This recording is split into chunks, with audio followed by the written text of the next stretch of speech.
అందరికీ నమస్తే. రేవంత్ రెడ్డి గారు ఆయన హోమ్ మినిస్టరు ఒక పెద్ద కాన్స్పిరెన్సీ మెమో పోలీస్ స్టేషన్లోకి పోయింది సైబర్ క్రైమ్స్ నుంచి. ఇక ఇప్పటి నుంచి ప్రశ్నిస్తే రౌడీ షీట్లే, సోషల్ మీడియాలో యాక్టివిస్టుల మీద కాన్సన్ట్రేషన్. అసలు సోషల్ మీడియాలో ప్రభుత్వానికి యాంటీగా ఎవరైనా పోస్ట్ పెడితే వాళ్ళ మీద కేసులు, సస్పెక్టెడ్ షీట్స్, తర్వాత రౌడీ షీట్స్ పెడతారన్నట్టుగా ఒక మెమో అన్ని పోలీస్ స్టేషన్లకు పోయింది. మన తెలంగాణ రాష్ట్రంలో అన్ని పోలీస్ స్టేషన్లకు సైబర్ క్రైమ్ డిపార్ట్మెంట్ నుంచి పోయింది. ఏంటి అసలు ఈయన బాధ ఏంది, రేవంత్ రెడ్డి గారు బాధ ఏంటంటే ప్రజాపాలనలో ఇది ఒక వ్యవహారం అన్నమాట. ఎమర్జెన్సీకి మించింది. ఇందిరాగాంధీ పాలన ఎమర్జెన్సీ అంటారు కదా, ఎమర్జెన్సీ కన్నా మించింది. ఎవరు మాట్లాడొద్దు, ఎవరు ధర్నాలు చేయొద్దు, ధర్నాలు చేసినా అవి సోషల్ మీడియాలో పెట్టొద్దు, గవర్నమెంట్ యాంటీ పోస్టులు ఎవరు పోస్ట్ చేయొద్దు. దాని అర్థం అదే వస్తుంది. నేను చూపిస్తాను మీకు. నేను దాదాపు 45 పేజీల మెమో ఉన్నట్టుంది. అన్ని పోలీస్ స్టేషన్లకు పోయింది. చాలా సీక్రెట్గా రహస్యంగా పంపించారు. అది మాత్రం కొంచెం సంపాదించగలిగినాం. అసలు ఏమనుకుంటుండ్రు రేవంత్ రెడ్డి గారు నాకు అర్థం కాలే. ఈయన నియంతకు మించినోడు అనిపిస్తుంది చూస్తుంటే. నియంతకు మించినోడు, అందరి నియంత అని ఈయననే పెద్ద నియంత అయ్యిండు. ఈ మెమో చూసిన తర్వాత నాకు అదే అర్థమైంది. తెలంగాణ ఎంత అంచితే అంత లేస్తుంది, ఎంత అంచితే అంత. మీ ప్రతిపక్షం అనుకున్నప్పుడు కేసీఆర్ గవర్నమెంట్లా ప్రజలే ప్రతిపక్షం అయినరు, మీరు ఏరే ప్రతిపక్షం. ఇప్పుడు మీరు అనగదొక్కుతాం, మేము అరెస్టులు చేస్తాం, మేము రౌడీ షీట్లు పెడతాం, మా మీద ఎదురు మాట్లాడితే, మమ్మల్ని ప్రశ్నిస్తే అని మీరు అనుకుంటే అది మీ పొరపాటు అవుతుంది. ఎందుకంటే తెలంగాణలో అన్ని ఉద్యమాలు జరిగినాయి, మనం అన్ని ఉద్యమాలు చేసే సంపాదించుకున్నాం. మీరు కొత్తగా ఏదో చేద్దామని చూస్తే అది మీకే ప్రాబ్లం అవుతుందని అనిపిస్తుంది. ఎనీవే, అసలు ఏంటి ఈ సస్పెక్టెడ్ షీట్లు ఏంది, సర్కారు రౌడీ షీట్లు ఓపెన్ చేయాలనుకోవడం ఏంది, వీళ్ళు ఇచ్చిన మెమో ఏంది, తెలంగాణ ప్రజలకు 100% తెలవాల్సిన విషయం ఇది. వీడియో షేర్ చేయండి, సబ్స్క్రైబ్ కూడా చేయండి. ఏంటంటే ఇంకో ఇది మెమో దాదాపు ఒక 45 పేజీలు ఉన్నట్టుంది. ఈ 45 పేజీల మెమోలో మనం మొత్తం చదవలేం కాబట్టి ఏఐ దగ్గర నుంచి కొన్ని తెలుగులో కొంత మ్యాటర్ తీసుకున్నాం. ఏంది ఇక్కడ memo, office of the assistant commissioner of PO cyber crime police station నుంచి అన్ని పోలీస్ స్టేషన్ ఉంది, government of Telangana police department. ఏంది వీళ్ళ వ్యవహారం ఏంది అసలు ఉన్నట్టుండి ఈ మెమోలు ఎందుకు వచ్చినాయంటే దీనికి ఒక పెద్ద కారణం ఉంది. రీసెంట్గా హైకోర్టు ఈ సోషల్ మీడియా యాక్టివిస్టుల మీద కేసులు పెట్టొద్దు అన్నది. ఇంకోటి పొలిటికల్ కేసులు, అంటే పొలిటికల్గా ఎవరో ఏదో పెడితే వచ్చి కేసులు పెట్టొద్దని చెప్పింది. సుప్రీంకోర్టు గైడ్లైన్స్ ఉన్నాయి. ఆ తర్వాత ఎట్లా కంట్రోల్ చేయాలి, గవర్నమెంట్కు వ్యతిరేకంగా సోషల్ మీడియాలో చాలామంది సమస్య ఉన్నవాళ్ళు, సమస్య చూసిన వాళ్ళు, ఈ సమస్య జనాలకు తెలవాలనుకున్న వాళ్ళు షేర్ చేస్తారు. రేవంత్ రెడ్డి ప్రతిపక్షం ఉన్నప్పుడు చేసింది ఏంది, ఆయన ప్రతిపక్షం ఉన్నప్పుడు చేసింది ఏంది, కానీ ఇప్పుడు ఆ సోషల్ మీడియానే ఆయనకు ఎలర్జీ అయిపోయింది. వాళ్ళ social media okay, Congress social media నన్ను పిసికే సోషల్ మీడియా ఓకే.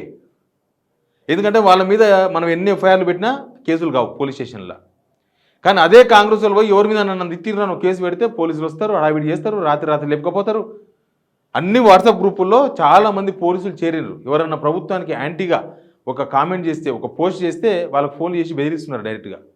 ఇప్పుడు ఈ మెమో ఏంది, వీళ్ళ బయటికి చెప్పింది ఒకటి, కానీ దీని అంతరార్థం అంతా వేరే అనిపించింది. ఈ డాక్యుమెంటు మొత్తం డాక్యుమెంట్లో కొంచెం ఉద్దేశం ఏంటంటే సైబర్ నేరాలు మరియు సోషల్ మీడియా నేరాలలో ఈ పాయింట్ చాలా ఇంపార్టెంట్. సైబర్ క్రైమ్ నేరాలను అరికట్టడానికే, శిక్షించడానికే చాలా చట్టాలు ఉన్నాయి మన బిఎన్ఎస్లో. కానీ కొత్తగా సోషల్ మీడియా నేరాలలో పాల్గొనే అలవాటుగా మారిన నేరస్తుల దుష్ప్రవర్తనను అరికట్టడానికి సస్పెక్టెడ్ హిస్టరీ షీట్స్ తెరుస్తారంట. అంటే రౌడీ షీట్ కన్నా ముందు స్టెప్ సస్పెక్టెడ్ షీట్స్ అనేది. సోషల్ మీడియా వాళ్ళని తీసుకొని పోయి వాళ్ళ మీద సస్పెక్ట్, అంటే ఆధారాలు లేకపోయినా, అది కోర్టులో నిలబడదో తెలియకపోయినా వాళ్ళ మీద ఒక సస్పెక్టెడ్ షీట్, అంటే ఒక అనుమానాస్పదుడు అని ఒక షీట్ ఓపెన్ చేస్తారు పోలీసు వాళ్ళు. చేసి ఇంక తిరుగుతూనే ఉండాలి, పోలీస్ స్టేషన్కి పోవాలి, కోర్టుకు పోవాలి. ఒకవేళ ఏదో నాడు సాక్ష్యం దొరికిందో, లేకపోతే ఏదో నాడు ఇంకొక కేసు బుక్ అయింది అనుకోని మీద, పోలీసులు తలుచుకుంటే కేసులు ఎంతసేపు పెడతారు, ఒకటే నిమిషంలో 3 కేసులు పెట్టవచ్చు, ఒకటే నిమిషంలో 10 కేసులు పెట్టవచ్చు. అంటే ఒక 2-3 ఎఫ్ఐఆర్ అయిన తర్వాత వాళ్ళ మీద రౌడీ షీట్ ఓపెన్ చేస్తారు. ఎందుకు, ఏమైంది, వీళ్ళకి వచ్చిన భయం ఏంది? అలవాటుగా మారిన నేరస్తుల దుష్ప్రవర్తనను అరికట్టడానికి సస్పెక్టెడ్ షీట్స్ తెరవడం, నిర్వహించడం ద్వారా దగ్గరగా పర్యవేక్షించడం. తెలంగాణ పోలీస్ మాన్యువల్ సైబర్ నేరాలను ఆర్గనైజ్డ్ క్రైమ్ కింద వర్గీకరించడం, ఇది నేరస్తులను సమర్థవంతంగా పర్యవేక్షించడానికి పోలీసులకు అనుమతిస్తుంది. అలవాటుగా మారిన నేరస్తులను గుర్తించి, అలవాటుగా మారిన నేరస్తులు అర్థమైంది కదా, హిస్టరీ షీట్స్ తెరవడం మరియు వారి కార్యకలాపాల యొక్క వివరాలను రికార్డులు నిర్వహించడం, నేరానికి అలవాటు పడిన లేదా ఆర్గనైజ్డ్ క్రిమినల్ సిండికేట్లో భాగమైన అనుమతిని పర్యవేక్షించడం, identity theft, phishing, hacking, stalking మరియు ఫైనాన్షియల్ ఫ్రాడ్స్. ఇప్పుడు ఫైనాన్షియల్ ఫ్రాడ్స్, సోషల్ మీడియాలో ఫైనాన్షియల్ ఫ్రాడ్స్ చాలామంది చేసేవాళ్ళు ఉంటారు. చాలామంది డబ్బులు పోయినాయి, కొన్ని వచ్చినాయి, కొన్ని పోయినాయి. వాళ్ళ మీద ఓపెన్ చేయండి, సస్పెక్టెడ్ షీట్స్ పెట్టండి, రౌడీ షీట్స్ ఓపెన్ చేయండి. అవసరమైతే అసలు ఎంతమంది పొలిటీషియన్స్ మీద కేసులు ఉన్నో వాళ్ళ మీద రౌడీ షీట్లు ఓపెన్ చేసి అసలు ఎలక్షన్లో పోటీ పడకుండా చేయండి. కానీ ఇక్కడ చేస్తున్నది ఏంటంటే సోషల్ మీడియా యాక్టివిస్టుల మీద రౌడీ షీట్లు ఓపెన్ చేయడానికి రేవంత్ ఓపెన్ చేసిన హుకుం ఇది. సోషల్ మీడియాలో ఏమైంది, నాకు వచ్చిన ప్రాబ్లం ఏంది సోషల్ మీడియాలో అంటే, అరే ఎన్ని మొత్తం జనం అంతా ప్రభుత్వం మీద తిరగబడుతున్నారు. యూరియా చూసారు కదా, రైతులు మాట్లాడినరు, వీడియోలు బయటకు వచ్చినాయి, ప్రభుత్వం మీద తీవ్రమైన ఆక్రోశం. నిరుద్యోగుల పక్క ధర్నాలు చేస్తున్నారు. నిన్న హైకోర్టు చెప్పంగానే దిల్షుఖ్నగర్ మెట్రో కాడ 100 మంది నిరుద్యోగులు ధర్నా చేసినారు ప్రభుత్వానికి వ్యతిరేకంగా. అంగన్వాడీలు వాళ్ళకు హామీ ఇచ్చిన రేవంత్ రెడ్డి, ఆ హామీలు నెరవేర్చామని ఇలా చలో హైదరాబాద్ ఉంటే ఎక్కడన్నా అక్కడ అరెస్ట్ చేసినారు. ఆధార్ కార్డు తీసుకుని భయపడిపిస్తున్నారు, మీకు మీ జాబ్లకి వెళ్ళి పోతాయని. త్రిపుల్ రీజనల్ రింగ్ రోడ్, వీళ్ళ బంధువులు, వీళ్ళ ఫ్రెండ్స్, పెద్ద పెద్ద ఇండస్ట్రీస్, పెద్ద పెద్ద వెంచర్లకి వెళ్ళి పోకుండా అంతకుముందు గవర్నమెంట్ వేసిన వెంచర్ అసైన్ భూములు గవర్నమెంట్ భూములకు పోయిన ఆ అలైన్మెంట్ మార్చి మొత్తం వంకటింకర్ చేసి మొత్తం రైతుల మీదకి, బడుగు బలహీన వర్గాల రైతుల మీదకి పోతుంది. ఇప్పుడు వాళ్ళంతా ధర్నాలు చేస్తున్నారు గవర్నమెంట్కు. గ్రీన్ ఫీల్డ్ 300 ఫీట్లు లేని అమరావతి, లేని 4th సిటీ నుంచి గ్రీన్ ఫీల్డ్ రోడ్ అని చెప్పేసి 300 గజాల 300 ఫీట్ల రోడ్డు కోసం రైతుల భూమి గుంజుకుంటుంటే తిరగబడుతున్నారు. ఫార్మాసిటీ రద్దు చేస్తామని చెప్పారు, రద్దు చేయండి మా భూములు ఇవన్నీ. ఫార్మాసిటీ రైతులు యుద్ధం చేస్తున్నారు ప్రభుత్వం పైన. ఇక అవుట్సోర్సింగ్ ఉద్యోగులు, కాంట్రాక్ట్ ఉద్యోగులు, ఇప్పుడు ప్రభుత్వ ఉద్యోగులు కూడా నెక్స్ట్ ఉంది. ఏదో ఇప్పటికాడికి కూల్ చేసిర్రు, వాళ్ళు కూల్ అయినట్టుగా యాక్ట్ చేస్తున్నారు గవర్నమెంట్ ఎంప్లాయీస్. ఈ ప్రభుత్వం నెక్స్ట్ చేయకపోతే వాళ్ళకు కూడా ధర్నాలు ఉంటాయి. ఇక ఇట్లా చెప్పుకుంటూ పోతే చాలా ఉన్నాయి. ప్రభుత్వం మీద మొత్తం వ్యవహారం అంతా కూడా కుత ఉడుకుతుంది తెలంగాణ సమాజం. ఇప్పుడు ఆ భయంతోన ఈ మెమో తీసుకొచ్చారు. ఇప్పుడు ఏంది, అందరి గొంతు నొక్కడం, మాట్లాడేవాళ్ళు మాట్లాడొద్దు, అడిగేవాళ్ళు అడగొద్దు. అది నా మీద కావచ్చు, జర్నలిస్ట్ మీద కూడా చేయొచ్చు. గవర్నమెంట్ తలుచుకుంటే పెద్ద మ్యాటర్ కాదు. ఇప్పుడు ఎక్కడ ఏం జరిగినా మెయిన్ మీడియా దగ్గరకు పోతలేరు జనం, సోషల్ మీడియా దగ్గరకు పోతున్నారు, యూట్యూబ్ ఛానల్స్ దగ్గరకు వస్తున్నారు. మా గొంతు వినిపించండి, మా సమస్య ఇట్లా ఉంది అని. పెద్ద పెద్ద ఛానల్స్ మేనేజ్ చేయగలిగినారు. పెద్ద పెద్ద ఛానల్స్ ఎవరు ఇప్పుడు గవర్నమెంట్ వ్యతిరేకంగా ఇవ్వాలని కాదు. ఇప్పుడు అందరం గవర్నమెంట్ పొగుడుకుంటూ పోయినాం అనుకో, గవర్నమెంట్ పనిచేస్తుందా? గవర్నమెంట్ను ప్రశ్నించే వాళ్ళు ఉంటేనే గవర్నమెంట్ పనిచేస్తుంది. జనాల తరపున మాట్లాడితేనే గవర్నమెంట్కి కూర్చుకుంటుంది. ఇప్పుడు వీళ్ళు కోరుకున్నది ఏంటంటే జనాల తరపున ఎవరు మాట్లాడొద్దు. ఇది ఇంద్రపార్ గారు ధర్నా చౌక్ ఎత్తేసిన దానికన్నా ఎక్కువ నేరం ఇది. దాన్నే రేవంత్ రెడ్డి తప్పట్టిండు కదా.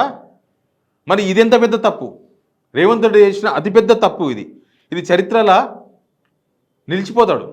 చరిత్రలో ఘోరమైన వ్యక్తి, హిట్లర్ కాదు, హిట్లర్కు తాత అయినా అని నిలిచిపోతాడు ఇట్లాంటి వ్యవహారాలతోన. తెలంగాణలో అణిచేది కాదు. సాక్ష్యాలు లేకుండా సస్పెక్టెడ్ షీట్ తెరుస్తారా? అంటే గవర్నమెంట్ మీ చేతిలో ఉంది, పోలీసులు మేము ఉపయోగించుకుంటామని జనాల మీదకి ఉసిగొలుపుతారు వాళ్ళను. రౌడీ షీట్ తెలంగాణ మొత్తం రౌడీ షీట్ ఓపెన్ చేయగలరా? 3.5 కోట్ల 4 కోట్ల మంది మీద. దానిలో మీ కాంగ్రెస్ వాళ్ళని తీసేద్దాం, ఒక 40 లక్షల 50 లక్షల మందిని. ఒక 2.5 కోట్ల ప్రజల మీద మీరు రౌడీ షీట్లు ఓపెన్ చేస్తారు తెలంగాణ మొత్తం. అసలు గవర్నమెంట్ ఏం చెప్పదలుచుకున్నది, ఏం చేయదలుచుకున్నది? మీరు ఇచ్చిన హామీలు అమలు చేయకపోతే ఆల్రెడీ 2 years 1 month అయింది. ఇంకా నెక్స్ట్ యుద్ధమే ఉంది ప్రభుత్వం మీద. జనమంతా రెడీ అవుతుర్రు. ఎన్ని రోజులు చూస్తారు? వీళ్ళ హనీమూన్ పీరియడ్ అయిపోతుంది కదా. అదే భయం ఇప్పుడు, ప్రభుత్వం మీద తిరగబడతారేమో, ప్రభుత్వం మీదకి అంతా వస్తారేమో. ఇంతకన్నా ఇంకా మనకు ప్రజాపాలన అవసరం లేదనుకుంటా. ఇంతకన్నా పెద్ద ప్రజాపాలన అవసరం లేదు. ఇంకా సోషల్ మీడియాలో పోస్ట్ చేసిన వాళ్ళ మీద, ప్రశ్నించిన వాళ్ళ మీద ఇప్పుడు మస్తు కేసులు పెడతారు. అవి కోర్టులో నిల్వవు. కోర్టులో నిల్వని కేసులు సోషల్ మీడియాలో పోస్ట్ చేయగానే కేసు పెట్టేసి వాళ్ళ మీద సస్పెక్టెడ్ షీట్ ఓపెన్ చేసి నెక్స్ట్ రౌడీ షీట్ ఓపెన్ చేస్తామంటే తెలంగాణ మొత్తం రౌడీలను తయారు చేస్తారా? ఈ ప్రభుత్వానికి చిత్తశుద్ధి ఉంటే, ఆయన హోంమంత్రి కదా రేవంత్ రెడ్డి గారు, చూసినాం. ఆటో డ్రైవర్లో ఎవరో తీసుకొని పోయి ఒక మహిళను రేప్ చేసి చాలా దారుణంగా చంపేసిండ్రు.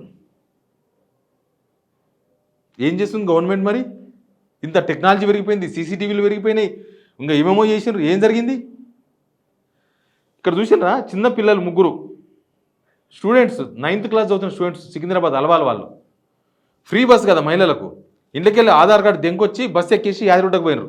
మధ్యలో తార్నాక కాడ ఉంటే ఎవరో 3 అవలగాళ్ళు వచ్చి ఆ పిల్లలను మేము కూడా గుట్టకే పోతున్నామని చెప్పి బస్సు ఎక్కించుకొని తీసుకుపోయి రాత్రి మొత్తం అక్కడనే లాడ్జింగ్లో ఉండి ఖరాబ్ చేసిన పిల్లల్ని. వాళ్ళు మైనర్లు పిల్లలు, చిన్నపిల్లలు, 9th క్లాస్ పిల్లలు. వీళ్ళేమో 21 years, 22 years, 25 years. మళ్ళీ ఏడ గుర్తుపడతారు మీరు? అంత అయిపోయిన తర్వాత అరెస్ట్ చేయనికనా మీకు గవర్నమెంట్ ఉన్నది? మీరు రౌడీ షీట్లు ఓపెన్ చేయాల్సింది, మీరు సస్పెక్టెడ్ షీట్స్ ఓపెన్ చేయాల్సింది వాళ్ళ మీద. అట్లాంటి నేరాలను అరికట్టనికే చేయాలి ప్రభుత్వం. కానీ గవర్నమెంట్ మీద ధర్నాలు చేస్తే రౌడీ షీట్లు ఓపెన్ చేస్తాం. ఎవరికి బెదిరిస్తున్నారు? ఏమని బెదిరిస్తున్నారు? వీళ్ళకు ఈ గవర్నమెంట్ సపోర్ట్ చేస్తున్న బుద్ధిజీవులు, మేధావులు నోరు తెరవాలి ఇప్పుడన్నా. ఎవరు అప్రజాస్వామికంగా మాట్లాడినా, అప్రజాస్వామికంగా ప్రభుత్వాలు వేసే ప్రతిపక్షాలు ఇప్పుడు అప్రజాస్వామికంగా చేయలేవు. అంతకుముందు గవర్నమెంట్ మీద మేధావులు బాగా మాట్లాడినరు, మరి ఈ గవర్నమెంట్ ఎందుకు మాట్లాడతలేరు? అంటే ఇట్లాంటి కోరుకుంటున్నారా మేధావులు? తెలంగాణలో జరగాలని కోరుకుంటున్నారా? ఖచ్చితంగా మేధావులు మాట్లాడాల్సిన అవసరం ఉంది.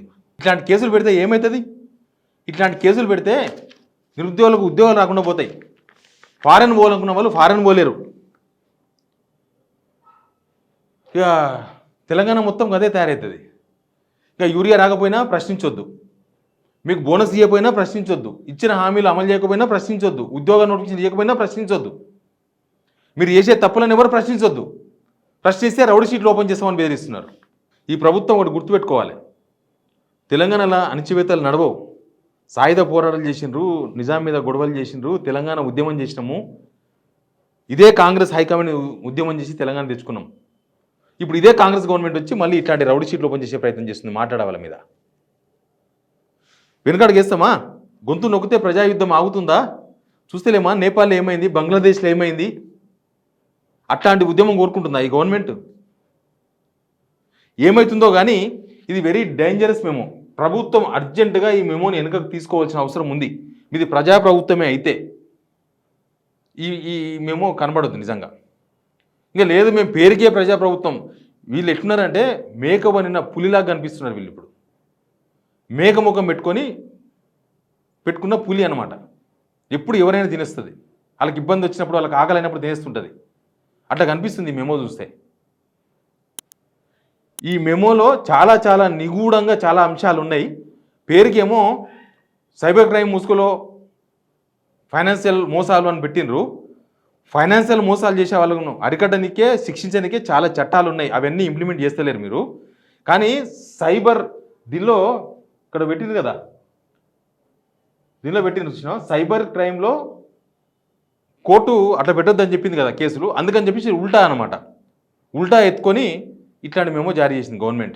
దీని మీద తెలంగాణ సమాజం ఇప్పుడు నుంచే తిప్పికొట్టడం స్టార్ట్ చేయాలి. తెలంగాణ సమాజం రెస్పాండ్ అయితే ప్రభుత్వం ఈ మెమో వెనుకకు తీసుకుంటుంది. లేకపోతే మన గొంతులన్నీ మూగపోతాయి. ఇంకా మనం మాట్లాడడం, మనం చైనాలాగా అయిపోతాం మొత్తం. ఈయన చైనా కింగ్ అనుకుంటున్నాడు. ప్లీజ్ రెస్పాన్స్ కింద కామెంట్ చేయండి, సబ్స్క్రైబ్ చేయండి.